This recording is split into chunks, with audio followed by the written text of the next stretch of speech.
안녕하세요. 생명과학원 김민혜 선생님입니다. 여러분 출석 댓글 달고 오셨죠? 네, 그리고 EBS 강의도 잘 듣고 오셨죠? 네, 그러면 오늘 수업을 시작하도록 하겠습니다. 오늘 수업은요, 호흡계랑 그 다음에 순환계에 대해서 EBS 강의에 추가적인 선생님 설명을 할 건데 호흡계가 내용이 조금 많고요. 순환계는 간단하게 정리하도록 하겠습니다. 오늘의 수업 목표는요. 기체의 교환과 물질의 운반 과정을 설명할 수 있다입니다. 여러분 일단 강의를 듣기 전에 우리 EBS 강의에서 뭐 얘는 기관이죠. 그 다음에 얘는 뭐 조직이죠. 이렇게 얘기하는 그게 잠깐 언급이 되는데요. 이건 아직 저희가 안 배운 거예요. 그 생물체의 유기적인 구성에서 세포들이 비슷한 일을 하는 세포들의 모임을 조직이라고 하고 그 다음에 그 조직들의 모임을 뭐 기관이라고 하고 기관계라고 하는데요. 이거에 대한 자세한 설명은 선생님이 다음 주에 진행하도록 할게요. 우리가 여기서 오늘 지금 호흡계를 배우잖아요. 이 호흡계는 그 기관계의 하나가 되는 거예요. 오늘은 그래서 우리가 호흡계랑 순환계를 배우게 되는 겁니다. 다음 주에 설명을 한번 더 할게요. 네, 호흡계는 왜 필요하냐? 우리 몸에서 생명활동에 필요한 에너지를 얻기 위해서는 포도당이 산소에 의해 산화되어야 됩니다. 그러면 우리 몸에 세포 하나하나가 모두 산소를 필요로 하기 때문에 굉장히 많은 양의 산소를 필요로 하고 그 산소를 효율적으로 흡수하기 위해서 특별한 장치들이 만들어진 거죠. 그게 호흡계고요. 호흡계는 후두, 기관, 기관지, 폐로 구성되어 있으며 그중 폐포는 여러분이 알다시피 굉장히 그 표면적을 넓혔죠. 그래서 공기와 접촉하는 면적이 넓고 산소를 효율적으로 흡수할 수가 있습니다. 책에 나와 있는 그림인데요. 오른쪽에 조금 더 이거 그림을 보면은요. 그럼 강의에서 봤듯이 기도가 앞쪽에 있고 식도가 뒤쪽에 있어요. 음식물을 삼켰을 때 기도로 넘어가면 어떻게 합니까? 걱정할 수가 있는데요. 이 기도 위쪽에는요, 덮개가 있어요. 우리가 이거를 후두 덮개 혹은 후두개라고도 해요. 후두 덮개. 그러면은 우리가 음식물을 삼킬 때도요, 사실은 뭐 삼킴 반사라 그래서 특별한 또 우리 몸의 움직임이 또 있습니다. 그래서 쉽게 얘기하면은요, 음식물을 삼킬 때 후두 덮개가 딱 내려가서 기도를 딱 막아줘요. 그러고 나서 얘가 이쪽으로 가서 뒤쪽에 있는 식도로 넘어가게 되는 거죠. 사람을 이렇게 그렸을 때 여하순이 이렇게 있고, 이상하네요, 진짜. 네. 그 음식물을 넘겼을 때 후드 덮개가 내려간다. 그럼 여기서 우리가 기강은요, 코 위의 공간이라 그랬잖아요. 코랑 입이랑 목이랑 연결되는 이 공간을 우리가 인두라 그래요. 인두라 그러고 이 후두는 여기가 여러분 후두 덮개거든요. 후두 덮개 있는 아래 공간을 우리가 후두라고 하는 거예요. 후두 덮개 아래쪽에 있는 공간을 후두라고 합니다. 즉, 뭐, 기도의 뭐, 초입? 기도의 시작 부분이라고 봐도 될 것 같아요. 그리고 이제 기관지를 통해서 기관지가 세기관지 이렇게 분지되어서 그 끝에 폐포까지 공기가 도달하고 여기 굉장히 모세혈관들이 감싸고 있기 때문에 이 사이사이에서 기체 교환이 일어나게 되는 거죠. 네, 그러면 어떻게 폐에서 호흡 운동이 일어나냐? 호흡 운동에는 들숨과 날숨이 있다 그랬었죠. 그래서 들숨을 먼저 살펴보면은요. 들숨은 뭐 횡격막과 갈비뼈의 움직임이 이렇게 있다고 했는데 횡격막은 여기 아래 존재하는 거고요. 요거는 갈비뼈가 되겠죠. 여기 그림을 한번 보면은요. 우리가 요 폐를 둘러싸고 있는 이 밀폐된 공간을 우리가 흉강이라 그래요. 그래서 이 흉강에 부피를 크기라고 할까요? 그냥 뭐 같은 말이에요. 부피를 조절을 해서 폐로 그 산소가 공기가 들어오게 하는 거거든요. 그러면 폐의 부피와 크기를 어떻게 조절하냐? 그게 바로 횡격막과 여기에 있는 갈비뼈가 되는 거예요. 일단은 갈비뼈를 여러분 다른 말로 늑골이라고도 합니다. 들숨 살펴보면요. 숨을 들이쉬는 거예요. 들이쉴 때 횡격막은 내려가고요. 그 다음에 갈비뼈는 올라가서 전체적인 흉곽의 부피가 증가하게 됩니다. 여기 그림 볼게요. 갈비뼈는 올라가고 흉곽은 내려가니까 이 안의 공간이 좀 증가를 하는 거죠. 그러면 보일의 법칙 PV는 일정에 의해서 압력이 낮아지고 이 흉곽의 압력이 낮아지니까 당연히 공기가 안으로 들어오게 되는 거죠. 왜냐면은 고기압에서 저기압으로 공기가 들어가는 거잖아요. 그리고 여러분, 이 기도는 여러분 생각보다 굉장히 커요. 이 직경이 1.5에서 2.5cm 정도 된다고 해요. 아주 큰 빨대라고 생각하면 되거든요. 그러니까 당연히 고기압과 저기압 상태에서 공기가 이렇게 자유롭게 이동할 수가 있는 겁니다. 공기가 밖에서 안으로, 폐 안으로 들어오게 되고 폐 부피가 증가하게 되죠. 여기서 추가로 하나만 더 설명하면은요. 횡격막은 하나의 근육이에요, 여러분. 또 근육이어서 횡격막은 어떻게 해서 내려가고 어떻게 해서 올라가냐 그렇게 하면은 얘기하면은요. 횡격막이 내려가는 건 수축이에요. 이건 여러분 외워둡시다. 횡격막이 내려가는 건 여기다 쓸까요? 수축이다. 그럼 횡격막이 내려간다고 표현 안 하고 횡격막이 수축하여 이렇게 설명해도 됩니다. 그럼 반대로 날숨일 때 횡격막이 이렇게 올라가는 거는 이완입니다.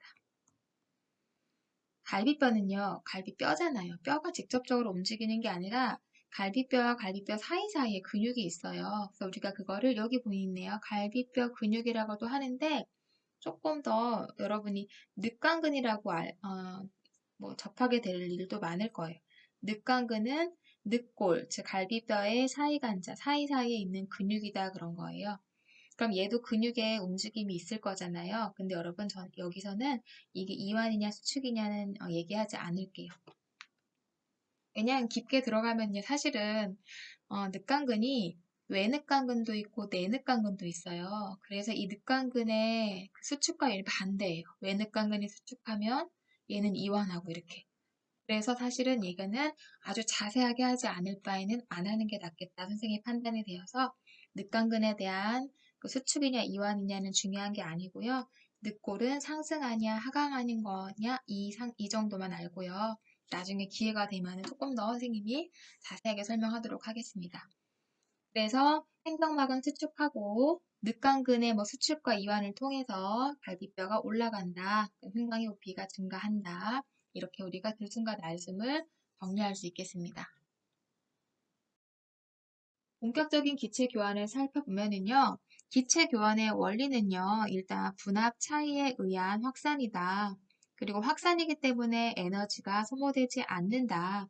그래서 분압차라는 건 뭐냐면은 이쪽에 여러분 A랑 기체, B랑 기체, C랑 기체, D랑 기체가 있다고 봅시다. 이쪽에도 A, B, C, D가 있는데 A랑 B는 왼쪽에 많은데 C와 D는 오른쪽에 많아요.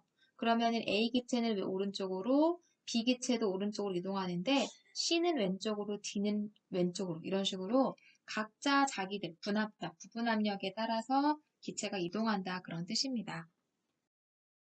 네, 그런 식으로 분합체에 의해서 이동을 하다 보면은요, 여기 조직세포에 왔을 때는요, 지금 동맥혈이죠, 여기. 지금 폐포에서 우리가, 산소를 받은 피를 비교해 보면 혈액을 O2가 40인데, 동맥혈은, 산소의 기압이 100이에요. 그럼 당연히 산소가 이쪽으로 이동을 하겠죠. 이산화탄소를 보니까 46 이상이라고 굉장히 많은 양인데 여기 동맥혈 속에는 이산화탄소의 부분이 40이에요. 그러니까 46에 40으로 이산화탄소는 이동하겠죠. 쌤 이거 이산화탄소 잘못 썼네요. O2죠. 탄소가 이동하는 거죠. 그렇게 해서 산소의 경우는 이 폐포에서 혈액으로 이동을 하는데 이때 왜 이동하냐? 분압차에 의한 확산이다. 그리고 혈액에서 다시 조직세포로 이동하는데 왜 이동하냐? 분압 차이에 의한 확산 때문에 이동을 한다. 반대로 이산화탄소는요, 조직세포에 있던 게 혈액으로 이동해서 혈액에서 폐포로 다시 이동하게 됩니다. 표 다시 한번 볼게요. O2는 폐포에서 가장 분압이 컸겠죠. 그리고 조직세포에서는 산소를 계속 세포호흡에 쓰다 보니까 분압이 가장 낮겠죠. 그러니까 이동도 높은 데서 낮은 곳으로. CO2는 반대로 조직세포에서 세포흡 결과 CO2를 내뱉기 때문에 가장 많습니다. 그래서 이동도 조직세포에서 모세혈관, 모세혈관으로 폐포로 이렇게 이동하게 됩니다. 마지막으로 선생님 이 그림 한번 보면은요, 그냥 자료 해석이에요. 대기와 폐포의 이산화탄소와 산소 분압이 있고요. 우리가 폐포하고는 이 혈액이랑, 그러니까 폐포로 들어오는 혈액이 정맥혈이잖아요. 얘와 얘를 비교해보면 되는 거예요. 산소가 어디가 많나요? 당연히 폐포에 많죠. 그러니까 산소가 나갈 것이고요. O2죠. 그 다음에 CO2가 46인데 40밖에 안 되니까 CO2는 폐포 속으로 들어오는 기체 교환이 일어날 거고요. 그렇게 해서 이런 동맥혈이 된 거예요. 이 피가 어디로 가냐? 이제 조직으로 가니까 이 조직 세포랑 이 동맥 사이에서 비교를 하면 되는 거죠. O2 보니까 훨씬 많죠. 그러니까 O2가 들어가는 거고 46, 40, CO2가 여기가 많죠. 그러니까 여기로 CO2가 들어가서 결과적으로 이 정맥혈이 되는 거죠. 그럼 이 정맥혈이 다시 가서 폐포와 기체 교환을 하게 되겠죠. 자료 해석 한번 해보시고요. 네, 그럼 우리가 폐에서 혈액, 그리고 여기가 조직, 세포로 뭐 산소가 이동을 하고요. 그다음 반대 방향으로 CO2가 이동한다고 배웠어요. 네, 그러면은 어쨌든 혈액이 돌고 돌면서 O2와 CO2를 운반해 주는 거잖아요. 혈액 속에서 어떻게 CO2와 O2가 운반되는지 한번 보도록 할게요. 산소의 운반은요, 기체 교환을 통해 폐에서 흡수된 산소는 대부분 적혈구 속에 헤모글로빈에 결합되어 운반된다. 많이 들어봤죠? 헤모글로빈이 뭐냐? 적혈구 속에 들어있는 건데 산소와 이산화탄소를 운반하는 호흡 색소다. 그냥 색소라는 의미는 색을 띠고 있다는 의미예요. 붉은색을 띈다. 4개의 폴리펩타이드로 이루어져 있는 단백질이다.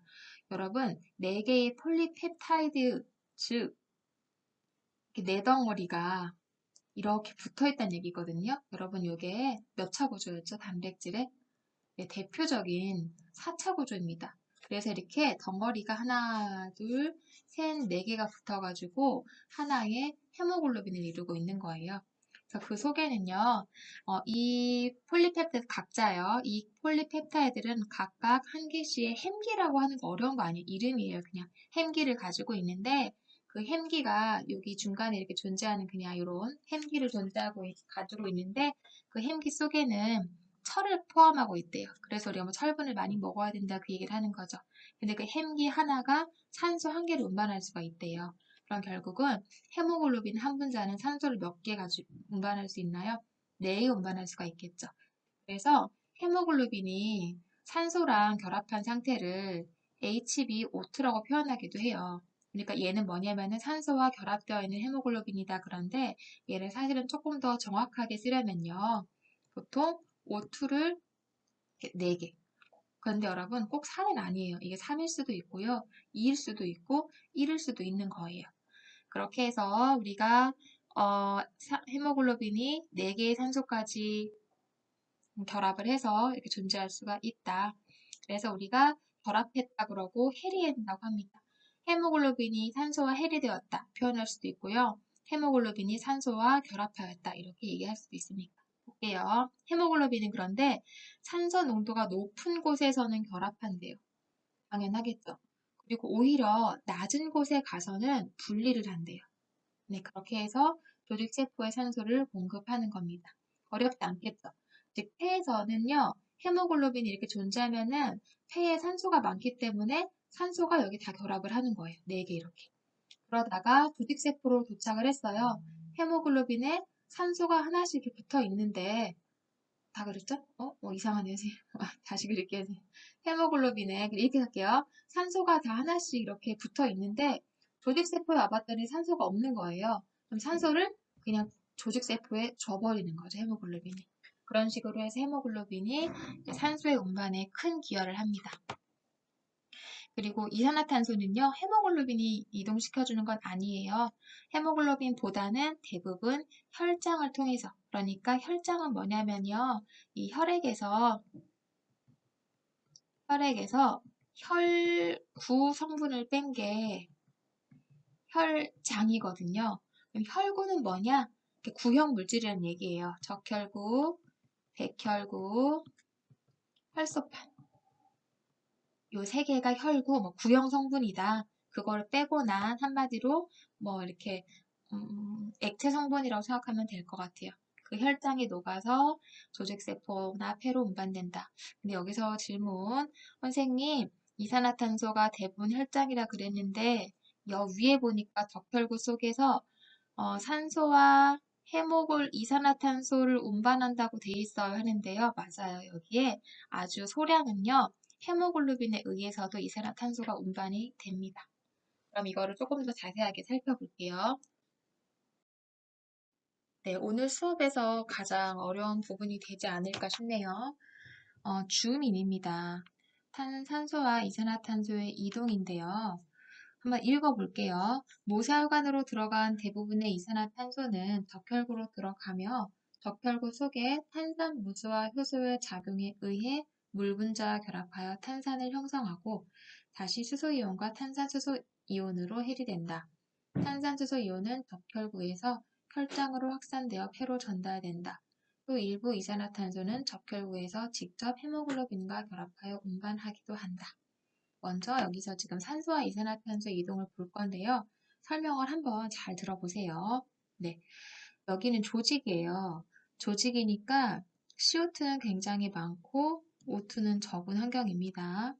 그래서 여기는 지금 모세혈관에서 여기가 지금 조직이라고 생각하면 돼요. 네, 조직에서 혈액으로의 기체 교환이 일어나는데 먼저 CO2는 당연히 혈액으로 이동해야 되겠죠.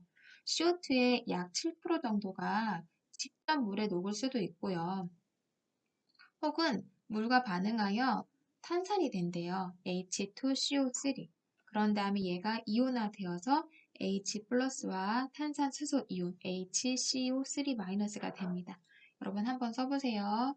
CO2 플러스 H2O가 H2CO3가 되는데 얘가 이온화되면은 수소이온과 HCO3- 탄산 이온, 탄산수소 이온이 된다.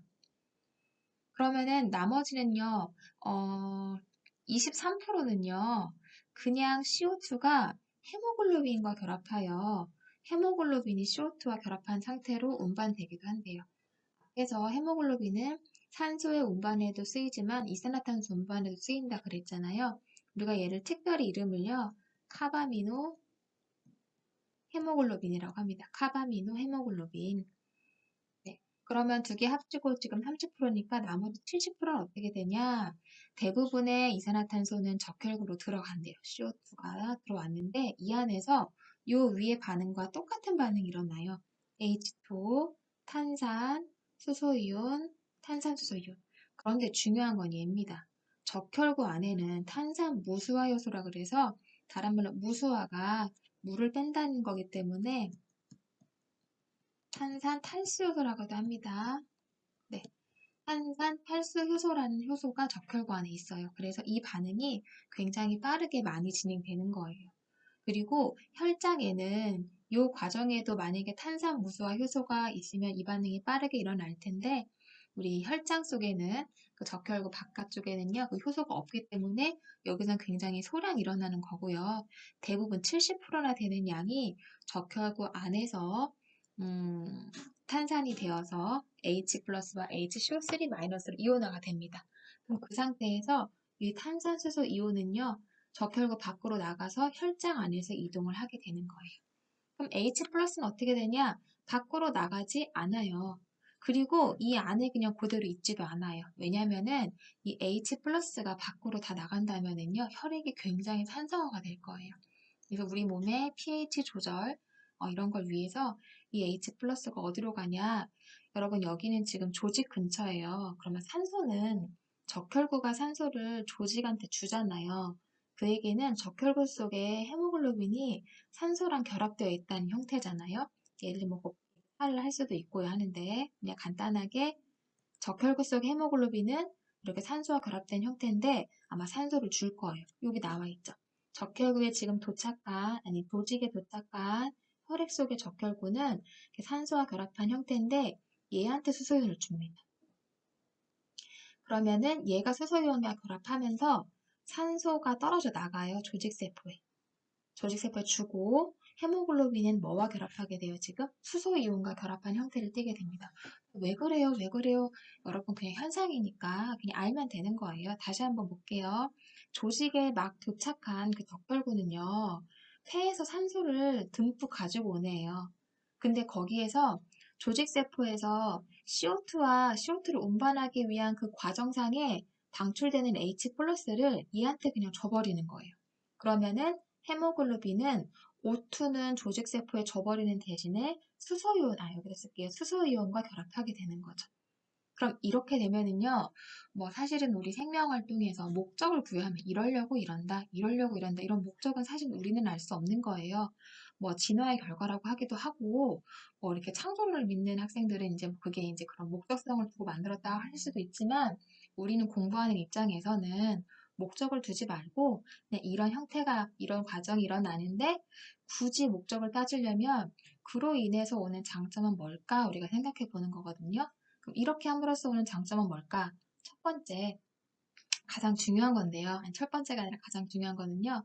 혈액의 산성화를 방지할 수 있습니다. 예. 이산화탄소를 받으면서 H 플러스가 있는데 얘를 밖으로 나가도 혹은 적혈구 안에 그냥 내비둬도 얘는 혈액의 산성화가 되거든요. 그거를 헤모글로빈에 결합을 시킴으로 해서 혈액의 산성화를 방지할 수가 있습니다. 그러면 여러분 이번에는 모세혈관 쪽으로 가볼게요. 아니, 폐포 쪽으로 가볼게요. 이런 식으로 해서 CO2가 산소를 먼저 얘기를 할까요? CO2 볼게요. 이 탄산수소 이온 형태로 혈장을 따라서 그 혈관을 따라서 막 이동을 하다가 드디어 폐에 도착했어요. 그러면은 이 속에 들어있는 지금 C랑 O랑 CO2로 다시 나가야 되잖아요. 왼쪽 과정과 완전 반대 반응이 일어납니다. HCO3-가요. 오히려 수소이온과 만나서 탄산이 되고 탄산이 다시 CO2와 H2O로 바뀌면서 O2가 나가는 거예요. 어디서요? 폐에서. 그리고 현재 아까 그러면 산소를 한번 볼게요. 예, 산소는 아까 분명히 여기 산소로 포화됐던 헤모글로빈이 수소랑 만나서 H 플러스와 결합된 형태였잖아요. 산소는 잃어버리고요. 그쵸? 이 형태로 혈을 타고 가다가 폐포로 도착하면은 현재 지금 요 상태로 온 거죠. 맞나요? 네. 얘가 이 형태로 이동을 해서 폐포에 요런 헤모글로빈 형태로 도착을 한 거예요. 그런데 폐포에서 대기 중에 산소가 막 들어오네요. 그 산소랑 결합을 하는 거죠. 그럼 이때 얘도 마찬가지로 왼쪽과 완전 반대 반응이 일어나는 거예요. 산소가 많기 때문에 여기서는 헤모글로빈이 산소와 결합을 하면서 수소이온을 뱉어내는 거예요. 그럼 그 수소이온을 누가 가져가냐? 아까 탄산수소 이온이 그 수소이온을 만나서 반대 과정이. 여러분 어려운 게 아니라 왼쪽과 완전 반대 반응이라고 생각하시면 됩니다. 여기 마찬가지로 이 호소는요, 한쪽 반응만 관여하는 게 아니라 양쪽 반응을 다 관여하거든요, 보통이요. 그래서 이쪽 반응도 이 호소가 관여를 합니다. 네, 그리고 그럼 이게 몇 퍼센트일까요? 당연히 얘가 70%겠죠. 얘 몇 퍼센트일까? 얘가 97%고요. 아까 왼쪽에서 잊어버렸는데요. 이 3%는 그냥 그 적혈구에 들어가지 헤모글로빈에 의하지 않고요. 네, 혈장에서 그냥 직접 혈장에 녹아 들어가는 산소가 여기 3%가 있습니다. 그리고 마찬가지로 이런 식으로 이동했던 것도 반대 과정이 일어나서 CO2로 7% 정도요. 그리고 직접 헤모글로빈에 결합됐던 카바미노 헤모글로빈 여기서 23% 이렇게 이동을 합니다. 여러분 조금 어려우시죠 여기가? 네, 한 번 더 영상이니까 수업 끝나고라도 다시 한번 천천히 한번 보시면서 이해를 해보시면 될 것 같아요. 여러분 선생님이 오늘 수업을 하다 보니까 원래는 선생님이 호흡계랑 오늘 순환계까지 하려고 했었는데 시간이 너무 부족하네요. 그래서 오늘은 그냥 호흡계까지만 하고요. 순환계에 대한 설명은 다음 주에 하도록 할게요. 그럼 마저 호흡계 설명 조금 더 하겠습니다. 여러분 조금 자세히 이 그래프를 살펴볼 건데요. 이 그래프는 여러분 저기 교재에 따로 없어요. 그러니까 지금 노트나 뭐 종이 꺼내서 이거 필기를 하면서 볼게요. X축이 산소 분압을 나타내고요. Y축은 헤모글로빈의 산소 포화도를 나타내요. 여기 100이라는 얘기는 뭐냐면은 헤모글로빈이 산소로 꽉 포화되어 있다 그 얘기예요. 예를 들어 헤모글로빈이 100개가 있다고 쳐봅시다. 그럼 산소 몇 개일까요? 100개가 아니라 400개가 되겠죠. 왜냐면은 헤모글로빈 한 개당 네, O2는 4개니까. 그럼 여기 보니까 폐에서는 산소 포화도가 얼마냐 그 얘기는 폐 근처에 있는 헤모글로빈들은 얼마나 산소를 갖고 있냐 그 얘기예요. 근데 그래프를 보니까 폐가 지금 100이라고 써 있네요. 폐에서는 산소의 분압이 100이래요. 그럼 그때는 거의 100에 가깝죠, 여러분. 네, 100이라고 선생님 쓰겠습니다. 산소 포화도가 거의 100%다. 모든 헤모글로빈 산소와 결합되어 있다 그 얘기입니다. 그런데 휴식 시에 정맥을 본데 여기 정맥이 빠져 있는데 휴식할 때 정맥에서의 산소 포화도는 얼마나 물어봐서 쉬워요. 그냥 휴식 시 정맥의 산소의 분압이 40이니까 이렇게 올라가니까 어떻게 얼마 정도 돼요? 한 70이라고 할까요? 네, 70 정도가 된다. 네. 그리고 운동 시의 정맥은 얼마냐? 운동할 땐 여러분 당연히 좀 O2가 조금 적어지겠죠. 왜 그럴까요? 왜냐면은 산소를 더 많이 쓸 테니까요. 그치? 그래서 산소가 이렇게 적네요. 한 10 정도라고 할까요? 그랬을 때 네, 보니까 뭐 18이라고 합시다. 이렇게. 그럼 여러분 얘가 의미하는 게 뭐고요? 여기 가와 나가 왜 써 있을까요? 그럼 중요한 건요. 정맥이에요. 정맥이라는 얘기는 폐에서 산소를 듬뿍 받은 애들이 조직한테 산소를 다 잃어버리고 산소를 다 줘버리고 온 애들이 정맥이에요. 그러면 분명히 여기서 출발한 헤모글로빈이 100개라면요. 헤모글로빈의 양은 변하지 않죠.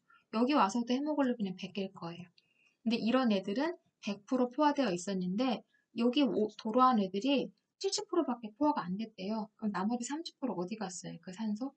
그쵸. 조직한테 줘버린 거죠. 그래서 우리가 여기서 여기를 빼면은 이 30%는요, 뭘 의미하는 거냐면요, 조직에게 전달한 O2가 되겠죠. 다른 말로요, 이 30%를 해리라고 해도 될까요?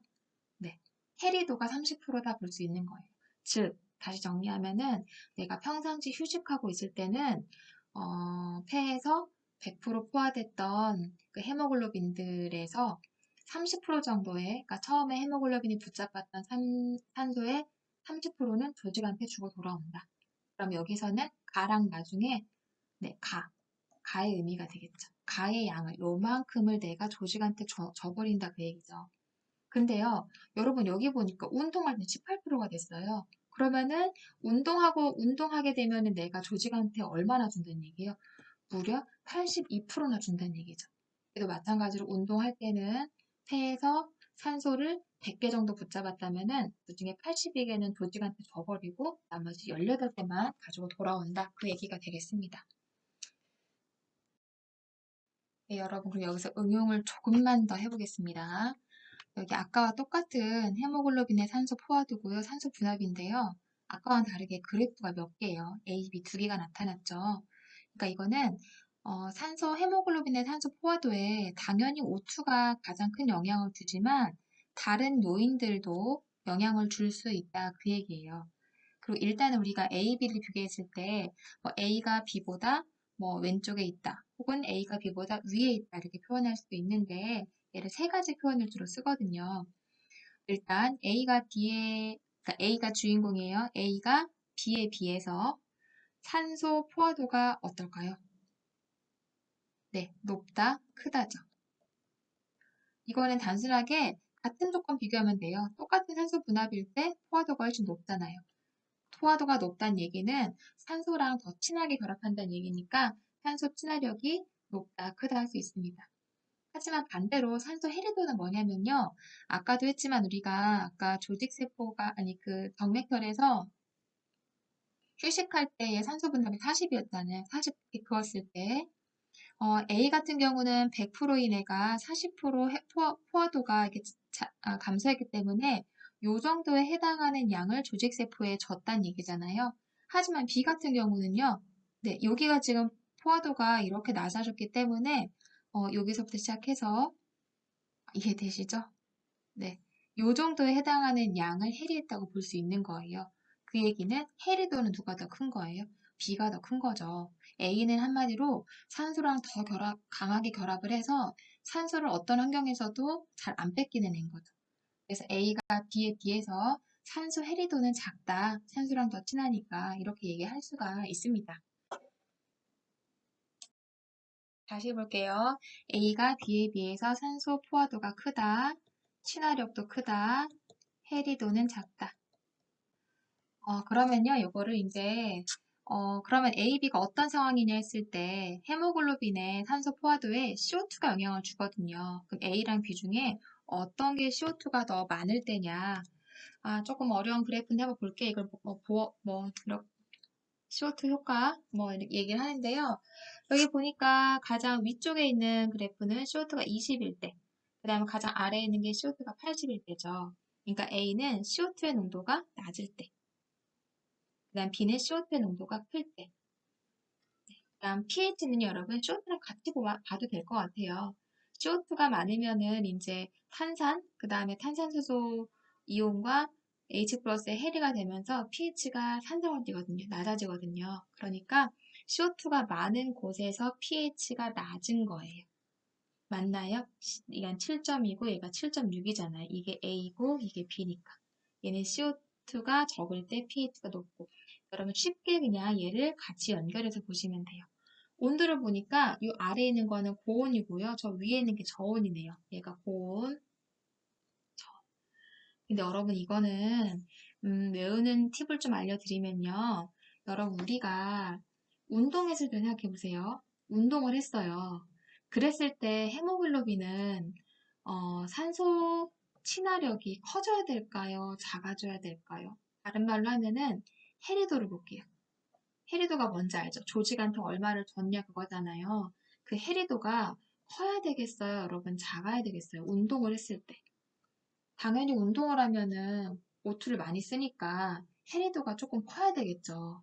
해리도가 커야 되겠죠? 그러면은 해리도가 크다는 얘기는 헤모글로빈이 B의 상태를 떼어야 된다 그 얘기예요.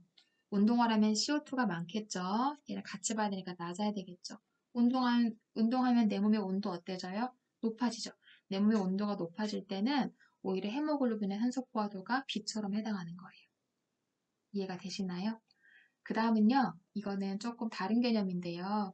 이거는 같은 헤모글로빈이 CO2에 따라서, pH에 따라서, 온도에 따라서 저렇게 다른 그래프를 나타내는데, 요건 뭐냐면요. 태아의 헤모글로빈과 엄마, 모체의 헤모글로빈이 그 A랑 B 중에 하나래요. 그 다음에 헤모글로빈과 미오글로빈이라고 여러분 한번 들어봤는지 모르겠는데, 미오글로빈은 근육에 있는 산소를 저장할 수 있는 색소예요. 네, 근육 속에 있는 헤모글로빈이다 이렇게 생각을 하면 될 것 같아요. 그럼 여러분 태아랑 모체 중에 결론부터 얘기하면 여러분 태아가 A고요. 아니지 이렇게 써야 되겠죠. A가 태아고요. B가 모체예요. 그 얘기 뭐냐면 엄마랑 아이가 이제 태방 같은 환경 속에서 이게 태아인 거예요. 근데 이거는 모체예요. 그러니까 모체는 그 똑같은 산소 분압에서 어머니는 한 40%만 포화가 되면 되는데 태아는 80%가 포화가 돼야 돼요. 그럼 어머니는 나는 40%만 포화만 되니까 산소를 밖으로 내뱉을 거고 태아는 그 엄마의 산소를 붙잡아서 자기는 80%까지 이제 포화가 되고 그래서 이렇게 되면은 엄마의 산소가 태아한테 가게 되는 거죠. 왜냐면은 태아가 A 산소 포화도가 크니까 산소랑 더 친하니까 엄마보다 아이가 산소 친화력이 크니까 엄마의 O2를 태아가 가져올 수가 있는 거죠. 그리고 얘는 헤모글로빈이랑 미오글로빈 중에 미오글로빈이 더 산소 친화력이 큽니다. 헤모글로빈, 미오글로빈. 그래서 왜냐면은요 이게 혈액을 두고 혈액 근육이라고 합시다. 여기에 미오글로빈이 있는 거고요. 여기 헤모글로빈이 있는 거예요.